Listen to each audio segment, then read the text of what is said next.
primer contacto acá fue gracias al cortometraje Palo Blanco que hicimos con Igor Galuk. Como parte del ciclo también, ya forma parte de uno de los entrevistados. Claro, sí, sí, y estuvo muy bueno poder estar varias horas filmando, entramos al río también, nadamos ahí y descubrir eso, ¿no? Como un paisaje distinto, una poética distinta.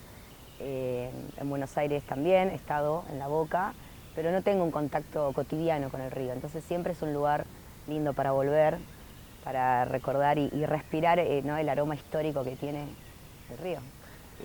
Ese corto Palo Blanco, dirigido por Igor Galuk, como citabas recién, está en YouTube, digamos, y otras plataformas más, y digo, es accesible y es muy recomendable, por cierto. Sí, hay planos muy surrealistas, muy hermosos. Bueno, vayamos a tu recorrido, a tu trayectoria, como bailarina primero, después como actriz. Contanos cómo aparece la danza en tu caso. Leí, obviamente de cara a esta nota, corregime si hay una exageración en lo que me llegó, bailando en una esquina de Gonet, de tierra o algo por el estilo. Me pareció una imagen a los 10 años tuyos, Exacto. bellísima. Contanos cómo llegas a la danza. Exactamente así, como un juego ahí en el barrio, en Gonet, la casa de la infancia allí, y tuvimos la suerte de que había una maestra ya grande, una señora grande, Lilian, que daba clases, había convertido el garage de su casa en un estudio de danza a 2 cuadras de casa. Entonces era literal, ir a bailar, a aprender los primeros pasos y practicar, volviendo a casa, saltos, combinaciones, sí, bailando en las calles. Y todo el tiempo bailando en el living, en casa se escuchaba, sí, todo tipo de músicas, por suerte, y siempre improvisando, bailando. Bueno, después ya entró la parte de la formación académica, pero creo que la semilla es la conexión genuina con el movimiento, con el estar un poco en otro lugar, ¿no? Bailar como un refugio y un lugar creativo que todas las personas, ¿no? Está latente esto, ¿no? Es algo muy ancestral. La danza, la música, cantar, escribir, creo que es un lugar común en algún punto. Así que sí, fue así. ¿En qué momento entendiste que la danza iba a ocupar un lugar en tu vida de manera más preponderante? Porque tengo entendido también que renunciaste al secundario. ¿Es así? Claro, para hacer sí, lo que sos hoy? Digamos, también quiero que cuentes eso, tu sí. experiencia como primera bailarina del Colón. Sí, creo que el momento crucial fue cerca de los 13 años, donde ya estaba cada vez entrenando más fuerte y más comprometida, ¿no? Desde un lugar personal con esto. Y tuve una lesión de rodilla importante y era un poco bisagra, ¿no? Si seguía apostando a la danza o si era la forma, quizás el momento de pensar en otra opción. Y ahí no tuve dudas. Tuve como realmente un llamado muy fuerte a decir, yo quiero hacer esto como sea. A tus 13 años. Sí, Mirá. cueste lo que cueste. Tenía la claridad de que quería intentarlo, que para mí bailar era una forma que podía ser una forma de vida. No me imaginaba la vida sin bailar. Era como un lugar que no me cerraba del todo. Entonces, bueno, ahí sí ya, bueno, nos enteramos que existía el Instituto Superior de Arte del Teatro Colón, que es un lugar de formación gratuita todavía, por suerte, pero muy exigente, de una formación muy completa para el bailarín. Entonces inicié primero en la Escuela de Danzas de La Plata, que le tengo mucho cariño, también estatal, y después ingresé al Colón y ahí ya cambió la forma de vida, ¿no? La dedicación, los viajes, toda sí, la demanda de la disciplina, y entonces decidí hacer el secundario libre. Lo rendí libre, lo terminé, por suerte. Sí. Y contame cómo es la experiencia del Colón. Sos primera bailarina, ¿no? ¿Qué significa ser primera bailarina? Para aquellos que no conocemos en el ámbito realidad de la danza tengo clásica. el cargo de manera formal, porque es un tema bastante complejo llegar a tener un cargo, por una cuestión de burocracia interna del teatro también, y de que hay concursos de categoría que a veces se dan, a veces no se dan, a veces los cargos se dan por el director que considera un bailarín o otro no. En mi caso, por suerte lo digo, no me quejo, en el sentido de que fue siempre de manera muy libre, fui acercándome a protagonizar obras porque venía un repositor y me elegían o porque me veían preparada, y tuve por suerte oportunidades muy hermosas para crecer como artista dentro del teatro sin tener ninguna categoría. No sé si es bueno o malo, no lo juzgo, es algo que me excede a mí, y para mí lo importante, más que tener un cargo, siempre fue tener experiencias artísticas reales que me transformen, que me mejoren, y tener cierta libertad, ¿no? En el sentido de que pertenezco a una institución, me dedico, soy bailarina clásica, pero nunca me puse la etiqueta, siempre hice otras cosas, siempre tuve curiosidades. Vamos a hablar de eso, de tus otras curiosidades. Sí, curiosidades, así que no me considero una bailarina de ballet típica en ese sentido, más allá de que tengo 20 años o más, porque desde la escuela que no paré de entrar a ese templo del arte y lo agradezco, ¿no? Porque también es una forma de vivir, de forma profesional. Siempre viví de lo que sé hacer, así que en ese sentido estoy agradecida. ¿Sí? ¿Cómo es la rutina de una bailarina? La rutina de martes a sábados, desde la mañana hasta la tarde, y cuando hay funciones laburamos todo el fin de semana. El único día libre son los lunes. Sí, es fuerte, es un trabajo fuerte. Bueno, como cualquier otra profesión, ¿no? La medicina, digo, sí, es dedicación y esfuerzo, pero bueno, trae su recompensa, ¿no? ¿Hubo algún momento en el cual dijiste, bueno, entre comillas lo digo, llegué, digamos, no sé, alguna presentación, alguna obra en particular? Sí, tuve la suerte de abordar obras, títulos que para mí eran un sueño desde que era muy chica, cuando tuve la suerte de abordar obras como Romeo y Julieta, sobre todo obras del siglo XX dentro del ballet, que son obras que conjugan todo la cuestión teatral con la danza. Entonces son obras muy interpretativas, muy complejas técnicamente también, ¿no? Hay que ser bailarín académico para hacerlo, pero plantean otra forma de pararse en un escenario. Y esto es lo que a mí más me ha interesado siempre. Tuve la posibilidad de hacerlo. Obras de Cranco, Macmillan, que son obras, como te digo, obras del siglo XX dentro del ballet.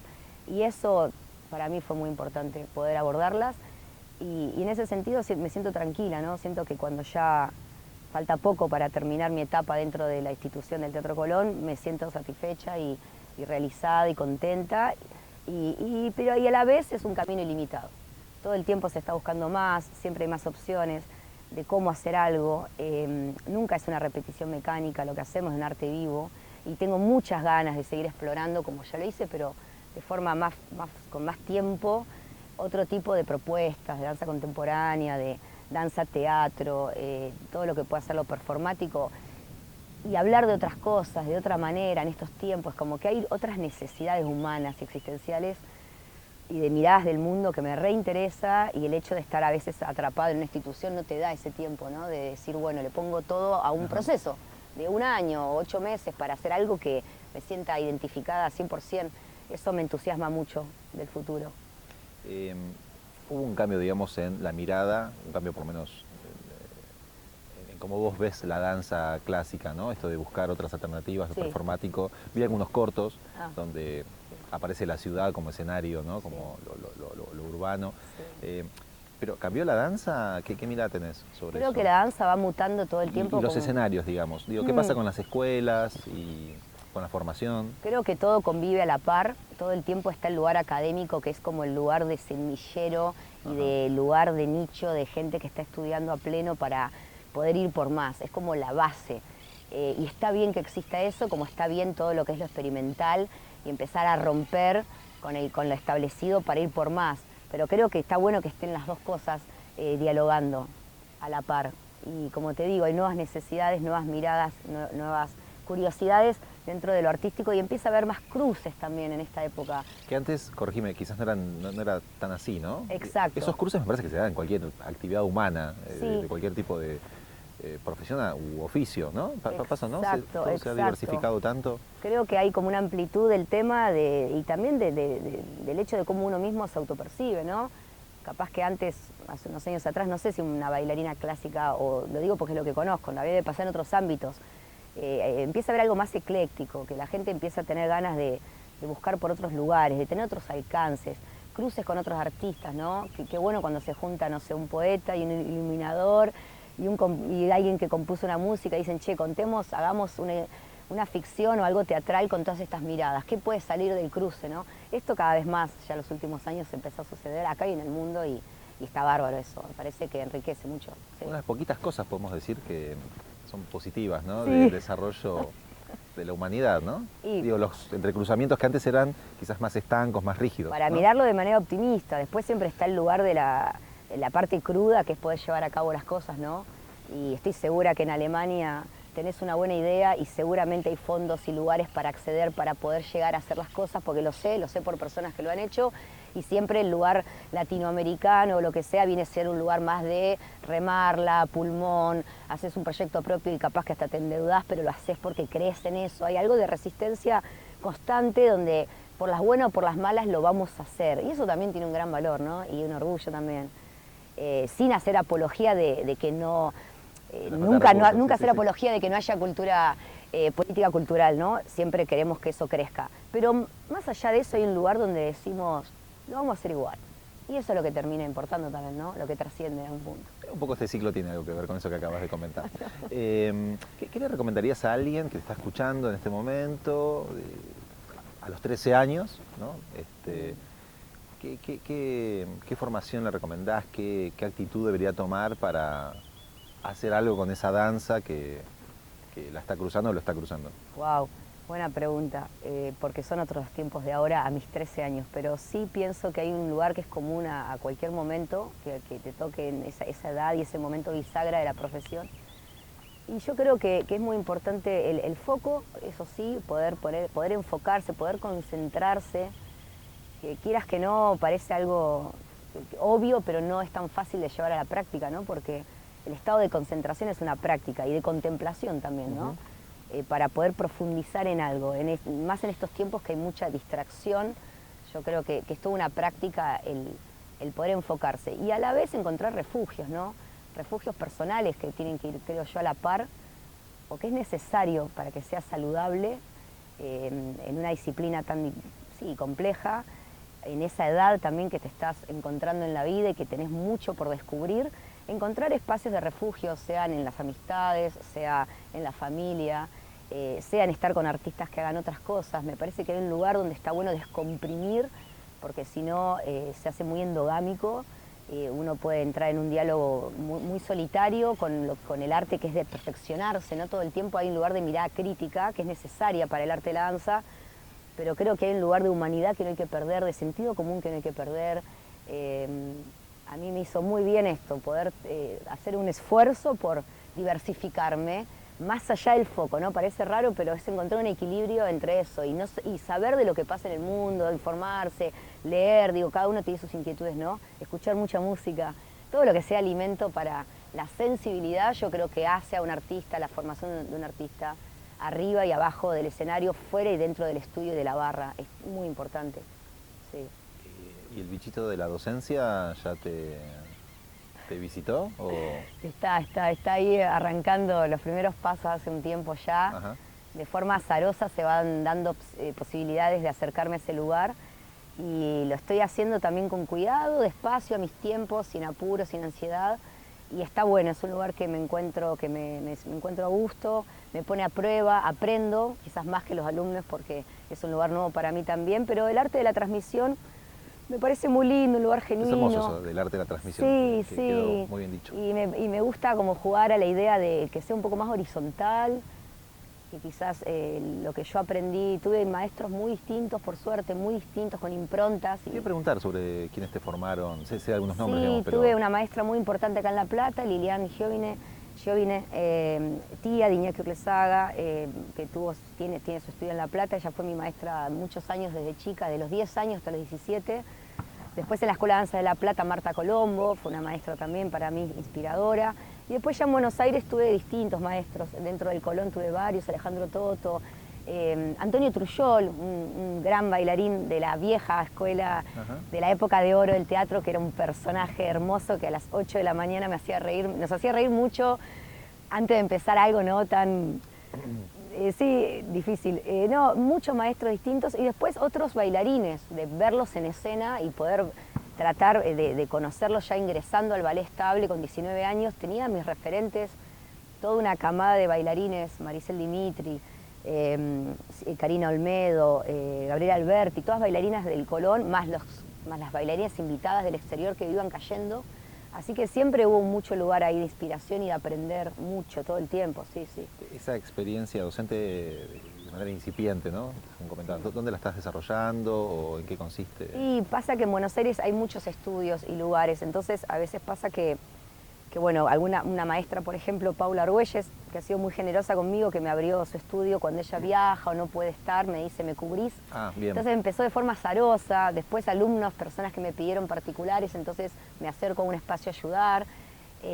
Alguna vez en el interior fui a dar clases, bueno, se va dando de forma así bastante natural y está bueno, sí, sí. Bueno, vayamos ahora a tu experiencia en la actuación, puntualmente en el cine. Aparece el nombre, ¿no? Insoslayable de Leonardo Fabio, ni más ni menos, a quien tanto admiramos. Sí. Contanos cómo fue la experiencia de Aniceto, contanos, contextualizar un poquito también el año, y sobre todo contanos eso que no se vio, digamos, cómo fue la experiencia de laburar con semejante artista. Y fue increíble ingresar a ese mundo, ¿no? Al mundo fabiano. ¿Tenías ahí? Discúlpame, ¿cuántos años tenías? Tenía 21 años. 21 años. Sí, se tomó 2 años para editar, tan solo 2 años, que me encanta también eso, ¿no? El que se tomaba su tiempo, toda su manera, me encanta. Porque siempre hay presión, ¿no? Mucha presión alrededor de una película y los presupuestos y los tiempos. Y él se tomaba las cosas a su manera y defendía el material, ¿no? Poéticamente y de mil maneras. Un defensor de lo que hacía, ¿no? Ya sobre todo al final, fue un regalo artístico, humano, que tuve de poder estar cerca, como te digo, de este universo, porque él era él y toda la gente que sabía con mucha inteligencia rodearse de talentos, ¿no? Él decía, ¿no? Como que yo lo que hago es juntar gente que ama lo que hace, que es muy talentosa y que trabajen para mí, para mi proyecto, ¿no? Bueno, entonces también era eso, conocer gente de dirección de arte, Andrés Echeveste, Iván en la música, los creadores musicales, las coreógrafas. Bueno, en Aniceto fue un laburo monumental de mucha gente, proyecto muy ambicioso, esta película de realismo mágico que supo regalarnos Leonardo y bueno, y estar cerca de él es eso, fue un aprendizaje de estados de actuación, de formas de presencia, de cierta mística a la hora del rodaje, de abordar las escenas. Él creaba complicidad, realmente fue mucha data que se me fue decantando con los años, porque en ese momento no recordaba que eras tan chica, pensé que tenías un par de años. Estaba viviendo con inconsciencia y también. Era la primera vez que no sabía lo que era un rodaje, o sea, fue todo así, bastante, como te vuelvo a decir, inconsciente, pero él supo ser un guía, era una persona muy cálida, que generaba mucha confianza, mucha tranquilidad y sabía llevarte y sabía sacarte lo que necesitaba del personaje, o sea, un director de actores maravilloso.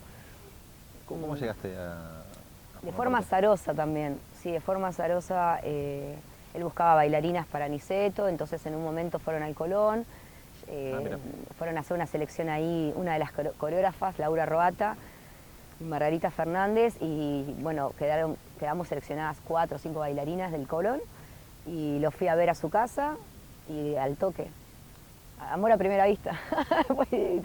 Nos vimos y bueno, y él me dijo, antes de probarla, antes de hacer prueba de cámara, antes de todo, me dijo, sola Francisca, bienvenida. Mirá vos. O sea, él era así, él iba por la calle y, no sé, paraba el tránsito y decía, ahí tenemos a Perón, y era un tipo que estaba un policía, y veía sus personajes en el cotidiano, ¿no? Sí. Era personaje también, digamos, fuera de cámara, me estás confirmando, ¿no? ¿Cómo? Que era personaje también, digo, fuera de cámara. Totalmente, sí. Él vivía en su mundo y estaba ahí con la música que escuchó, con el Corán, la Biblia. ¿Cómo es eso? Sí, él leía mucho, revisaba el Corán, revisaba la Biblia, tenía sus novelas, las cosas que leía, las músicas que escuchaba, cantos gregorianos, música popular también, música clásica. Bueno, él tenía su mundo su forma de vivir y su forma poética y su búsqueda constante, una forma de vida. Una forma de vida, ¿no? Eso me gustó de ver de él también, muy genuino, sí, total, muy entregado. Y esa experiencia de Aniceto con Fabio abrió la puerta a que vos pensaras la actuación como esa otra inquietud que charlábamos recién. Exacto, sí. Y aparecen experiencias como Palo Blanco, después el documental. Sí, se fueron dando distintas cosas, no con mucha continuidad, pero igual se fueron dando. Y está bueno, y sobre todo descubrir que latía, ¿no? Sentía adrenalina, ¿no? Un rato antes de, bueno, vamos a filmar, no sé qué, y esos minutos antes de que se va a arrancar con una toma, se me encendía un fuego que es muy parecido a cuando voy a bailar en un escenario. Claro. Sí, entonces ahí fue una pauta de decir, para, acá hay algo vivo, esto me entusiasma, ¿no? Y bueno, y después uno puede haber distintas experiencias, mejores, peores, lo que sea, pero igual es un lugar que late. Y eso para mí fue un registro de decir, algo de esto puede ser también, no solo bailar, ¿no? Y después todo lo que es las ganas de ver películas, de entender ese mundo del cine y toda la data que hay ahí como persona, como artista, sí, amo el cine. Y ver otras cosas, otras miradas. Wong Kar-wai me encanta, digo, podría decirte un montón de directores que me falta mucho, tengo mucho por ver, es infinito como la literatura es infinita, pero es un lugar de alimento y que me parece tan importante en mi caso como la danza, sí, va a la par. Y ahí también, ¿no? Obviamente lo corporal se conjuga tanto en la danza, vaya novedad, como en el cine. Digo, Total. También habrás tomado un montón de conocimientos y este entrecruzamiento del cual también hablábamos recién, ¿no? ¿Cómo explotás esa cuestión, ¿no? ¿Cómo explorás todo el tus tiempo, conocimientos en la actuación? es un buen cruce, es el cuerpo. Casi ideal, me animo a decir, ¿no? Yo creo que sí, es un cruce interesante. El estado de presencia, no vuelvo a lo mismo, es un lugar de estar ejercitando y buscando lugares genuinos, forma de respirar, el uso de la mirada. Digo, hay un montón de cuestiones en el cine, en el sentido, la diferencia con la danza o lo que es lo teatral, bueno, que es como que te pongan una lupa, ¿no? El cine, hay un lugar que es muy íntimo, que puede llegar a tener una potencia íntima que es quizás mucho más difícil de lograr como bailarina, por una cuestión, ¿no? de la ubicación, el espectador, todo, pero bueno, siempre jugamos con distintas herramientas. Y algo que me pasa, que la música siento que es un lugar que conecta todas las artes y creo que es la madre de las artes, estoy convencida que es la madre, sí. Y es un lugar donde haya música, en mi caso me despierta unas ganas de, ¿no? Sea el cuerpo, sea actuar. Hay un lugar que siento que integra, como es muy buena integradora de todos los sentidos y de la potencia de lo que se quiera contar, del clima que se quiera lograr. Ahí hay un lugar que me fascina, de hecho quizás hasta, digo, me genera así una envidia sana, ¿no? Los músicos, las músicas, porque el poder generar la música me parece un don y en mi caso, bueno, tuve la conexión con el cuerpo, ¿no? De conectarme y bailar, así que ahí es un lugar clave para mí también. Sí. Coincido con esa envidia que generan los músicos y las músicas, porque de golpe, viste, empiezan a zapar y se sonríen, dicen, viste, que es un idioma que uno no conoce, y digo, ¿de qué te estás? ¿Viste, no? Sí, es un lenguaje maravilloso. Bueno, tuviste otras experiencias, decíamos, después de Aniceto, bueno, Palo Blanco, estás en hice barcos y catedrales en Tucumán, ópera prima de Nicolás Arauz, que estuvo muy buena esa experiencia, un mes en Tucumán, estando allá. Muy hermosa experiencia. También hice La Inserción, un cortometraje. Ahora... ¿Alta Cumbia también? Alta Cumbia fue otra experiencia de un largo... Con Jule, ¿no? Sí. Camarada, compañero Jule. Ahí va, le mandamos un abrazo. Sí, una experiencia increíble, entrar a la villa, filmar, a descubrir más mundos, más realidades, otras realidades. Muy agradecida a eso también. Y bueno, y ahora después pronto va a salir El Perfume de la Tierra, un cortometraje también ópera prima de Matías Calzolari en Buenos Aires, que es, yo creo... El Perfume de la Tierra. Se llama así. ¿De qué se trata? Trata un tema de identidad, un tema de la adopción, desde un lugar muy artístico, también con la danza, también con un poco una idea del realismo mágico. Yo creo que es un material poéticamente muy potente, que pronto, bueno, ya va a ir viendo, sí, se va a poder ver en algún momento, estamos cerca de eso, se estuvo trabajando mucho en la edición y yo creo mucho en ese material. Creo mucho y creo que también se me hace una conexión con Leonardo, creo que tiene una potencia similar y fue muy hermoso también hacer eso. Sí, seguir investigando por ese lado. Bien, ¿hay otros proyectos ahí en ciernes? Por ahora no, audiovisuales no, ojalá pronto, pero por ahora no. Pero a veces en mis ratos libres, cuando... Eso es necesario también, a veces falta, tener tiempo libre de ocio, de calidad. Vivimos muy cansados y muchas veces tengo la sensación de que me falta el tiempo que querría, o creo que nos pasa a la mayoría, para ahondar en lugares de creación y de gestar cosas bien distintas. Y el mundo audiovisual me fascina y tengo ideas sueltas que quisiera hacer con la danza, con la mirada fotográfica de cuestiones o temáticas que digo, sobre este tema, no sé, me encantaría hablar sobre mujeres anarquistas. Hay poco material, por ejemplo, por decir algo, que en un momento había un proyecto con Osvaldo Bayer y no se pudo hacer, sí, hubo un proyecto, tuve la suerte de conocerlo y me fascinó porque digo, nunca se hizo nada desde la danza con esto o el legado de la mirada del mundo histórico de estas mujeres, de una mirada altruista, muy luminosa, ¿no?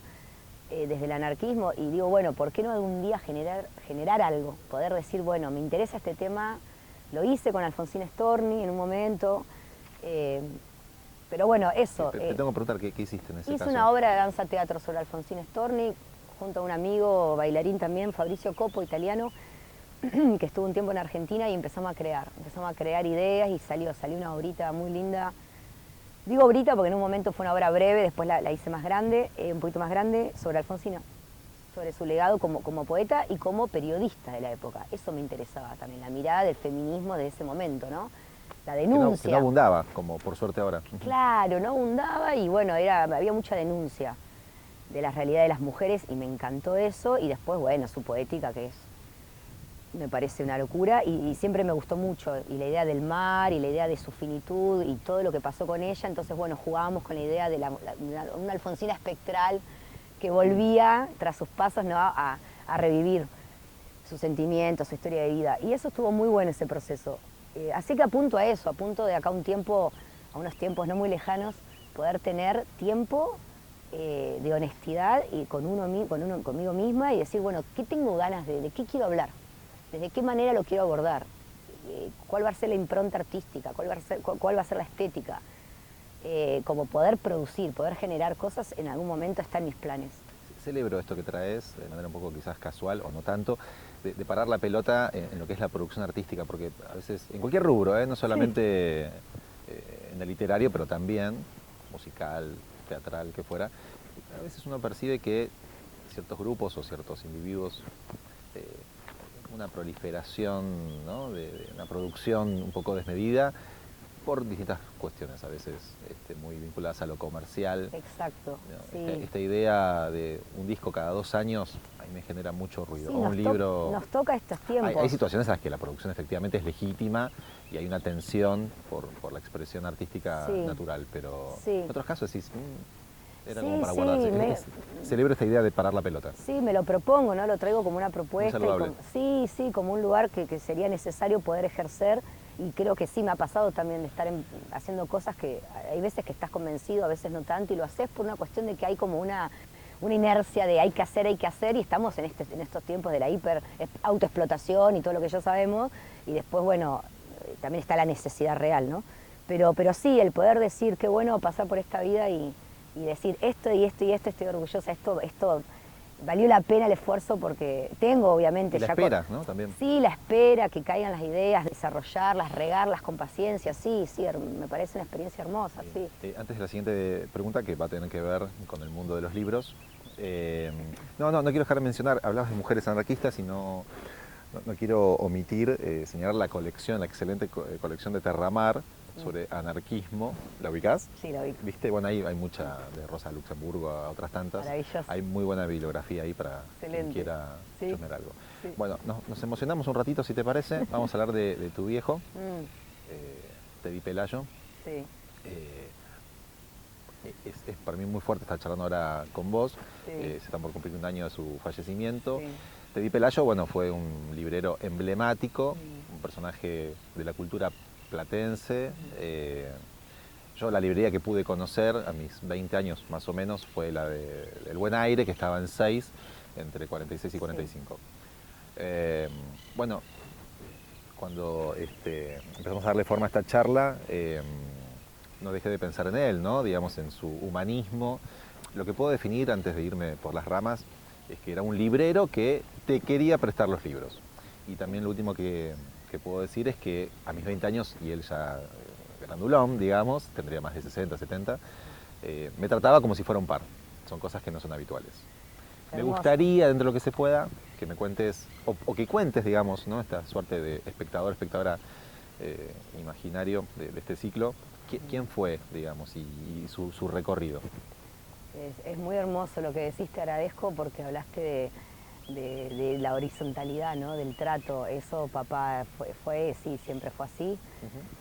Y yo creo que más que un librero, por pensarlo, ¿no? Como esta cosa del éxito, de tener un comercio que te vaya bien, yo creo que para él fue más bien una excusa siempre para generar el encuentro con otros o tres, y que se den los intercambios del conocimiento, de lo sensible, y así estas cosas, ¿no? De regalar libros, de estar siempre también en la búsqueda de escritores anónimos, que quizás estaban, ¿no? Por fuera del sistema, pero que eran valiosos. Entonces siempre como eso, como un buscador de novedades y un lector incansable. Sí, creo que fue su gran amor, la literatura, los libros, por supuesto. Y me enseñó lo más importante, que es la sensibilidad. Y mi madre también, ¿no? Nuestra familia, creo que eso fue siempre muy importante, la mirada sensible del mundo, de lo que uno hace, de los vínculos. Hay un lugar ahí que voy a estar siempre muy agradecida. Sí, me marcó, claro. Y me encanta estar acá, es fuerte también porque es la ciudad natal de papá, la mía también, pero creo que papá tuvo siempre una identificación muy grande con la ciudad de La Plata y con su gente y con la historia de este lugar. Y muy implicado con todo. Y tuvo, bueno, sus distintas librerías. Libraco fue muy importante también. Iba a decir Libraco, tal cual. Libraco fue muy importante. Y bueno, sí, siempre librerías con material humanístico. Con Emilio Pernas, ¿no? Exacto, con Emilio. Sí, y siempre la lectura estuvo cerca de él y también, bueno, también me transmitió eso, ¿no? Para mí siempre poder tener un momento, ese encuentro con el libro, con el otro mundo, ¿no? Que es ingresar a otro mundo con la ficción, lo que sea, la poética, para mí ha sido siempre un regalo eso también. Al día de hoy lo hago y es un regalo muy grande, sí, claro. Contarnos algo si no te incomoda, la vida cotidiana, digamos, digo, me imagino una casa o casas por las que hayan pasado, llena de libros, de cajas. Sí, llena.